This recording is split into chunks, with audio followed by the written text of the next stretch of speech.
उनको समझाएंगी कि ईशल भाभी और आशिर भाई को वापस घर लेकर आए। हाँ हाँ, अरे क्यों नहीं, अगर उसने ऐसा किया क्यों नहीं लाएगी, लेकर आएगी। तुम देखना जरा, मुझे बात तो करने दो उससे। ऐसा कैसे कर सकती है भला वो? अस्सलाम वालेकुम असद भाई। चाची शिकायत करने आया हूँ मैं। कैसी शिकायत?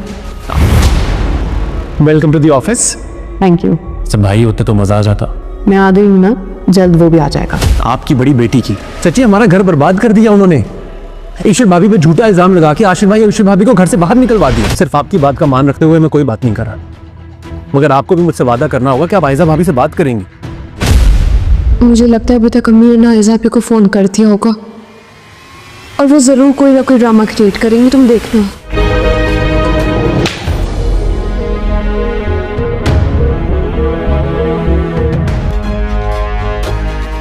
और सोचो, अगर ईशल ने अपना मुंह खोल दिया तो क्या होगा? पता नहीं क्यों मुझे तो ऐसा लगता है कि जैसे रोहान को पूरा यकीन है कि तुमने ईशल पे झूठा इल्जाम लगा के उसे घर से बाहर निकाला है, जिसकी तलाक को हम अभी तक सबसे छुपा के रखे हुए हैं।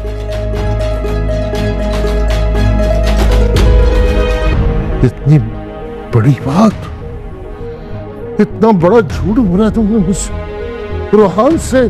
सब घर आयज़ा की सारी चालाकियाँ अपने ससुर के सामने आने वाली हैं। आयज़ा को ये लगता था कि वो बहुत ज़्यादा होशियार है और वो जो कारनामे कर रही है उसका किसी को पता तक नहीं चलेगा, लेकिन यहाँ पर अब आयज़ा का भरम टूटने वाला है, क्योंकि मुसर्रत चाची जब आयज़ा को समझाने की खातिर फ़ोन करेंगी तो वो फ़ोन कॉल जो है आयज़ा का ससुर सुन लेगा और सारा पोल खुल जाएगा। जी हाँ दोस्तों, जब रोहान को ये लगेगा कि उसका अपना भाई और उसका अपना अबू उसकी बात नहीं सुन रहा और उनकी आंखों पर भी पट्टी बन चुकी है, उनको कुछ दिखाई ही नहीं दे रहा, तो रोहान अपनी चची की मदद लेने के लिए अपनी चची के घर पहुंच जाएगा। अनाया को साथ लेगा और अनाया की अम्मी की तरफ जाएगा और जाकर अपने चचा के सामने मुसर्रत चाची से ये कहेगा कि आयज़ा भाभी जो है वो बहुत गलत कर रही हैं। पहले तो उन्होंने इतना बड़ा इल्ज़ाम लगाकर ईशल और हाशिर भाई को इस घर में से निकलवाया और अब वो अनाया के पीछे पड़ चुकी हैं, और क्योंकि अनाया ईशल भाभी से बात करती हैं तो अनाया का मोबाइल भी उन्होंने तोड़ दिया है और उनका अब मेरे साथ भी रवैया ठीक नहीं है। ये तो आपकी खातिर, आपका भरम रखने के लिए मैं खामोश हूँ, मैंने उनसे कुछ कहा नहीं है। आप बड़ी हैं, मैं आपके पास इसलिए आया हूँ कि आप उनकी माँ लगती हैं, आप उनको समझाएं कि वो ऐसा ना करें और ईशल और हाशिर को मनाकर वापस इस घर में ले आएं, क्योंकि मुझे पूरा यकीन है कि वो जो मेडिसिन वाला जो सारा मामला है उसमें ईशल और हाशिर नहीं बल्कि आयज़ा भाभी खुद इन्वॉल्व हैं। तो यहाँ पर जब चचा के सामने रोहान बातें कर रहा होता है तो मुसर्रत चाची के चेहरे की भी रंगत बदल जाती है, क्योंकि हकीकत तो वो भी जानती हैं। तो वो भी घबराहट में रोहान को तसल्ली देते हुए कहती हैं कि तुम बेफिक्र रहो, मैं आयज़ा से बात करूंगी और आयज़ा बिल्कुल वैसा ही करेंगी जैसा मैं उसे कहूँगी। तो रोहान को अपनी चची की बात पर यकीन आ जाएगा और वो सभी तसल्ली करने के बाद जब वहाँ से निकलेगा, जैसे ही रोहान और इनाया वहाँ से निकलेंगे, पीछे से मुसर्रत चाची फ़ोन उठाकर आयज़ा को फ़ोन करने लगेंगी।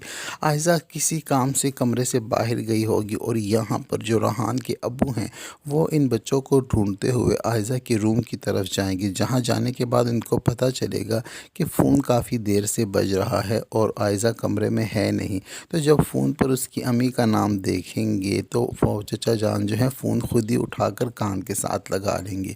यहाँ पर जो है आयज़ा की अम्मी वो काफ़ी घबराहट का शिकार होंगी और बौखलाहट का शिकार होंगी, क्योंकि उनको तो ये पता लग चुका है कि रोहान को पूरा यकीन है कि इस सारे मामले में आयज़ा ही इन्वॉल्व है।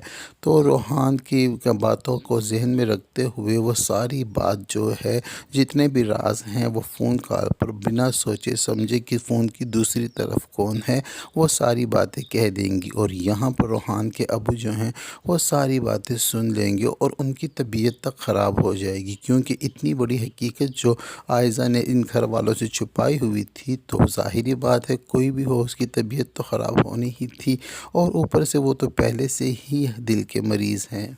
تو جیسے ہی فون بند ہوگا تو عائزہ سامنے سے آ جائے گی، تو عائزہ کے سسر عائزہ سے یہی کہیں گے کہ کیا عنایت طلاق یافتہ ہے اور اتنی بڑی بات تم نے ہم سب سے چھپا رکھی ہے، اور اس بات کے کرنے کے ساتھ ہی ایک زوردار تھپڑ عائزہ کے منہ پر لگا دیں گے، اور عائزہ جو ہے بہت زیادہ غصہ ہو جائے گی کہ یہ ساری بات ان کو کیسے پتہ چل گئی اور ان کی ہمت کیسے ہوئی مجھ پر ہاتھ اٹھانے کی، کیونکہ عائزہ تو خود سے اونچا کسی کو سمجھتی ہی نہیں ہے۔ جو یہ رشتوں کا بھرم اور عزت کرتی ہے وہ تو محض دکھاوے کی خاطر کرتی ہے۔ تو یہاں پر جب تھپڑ لگانے کے بعد جو عائزہ کے سسر ہیں ان کی بھی طبیعت خراب ہونے والی ہے، اور ان کی خراب طبیعت کا فائدہ اٹھا کر عائزہ جو ہے ان کے ساتھ وہ اسی طرح جیسے ولن پیش آتے ہیں اس طرح پیش آئے گی، اور کچھ الفاظ کا اور جملوں کا تبادلہ کرنے کے بعد ان کی طبیعت زیادہ بگڑ جائے گی، اور ہو سکتا ہے کہ وہ اپنی جان سے بھی ہاتھ دھو بیٹھیں، کیونکہ عائزہ کا راز تو اتنی جلدی کھلنے والا ہے نہیں۔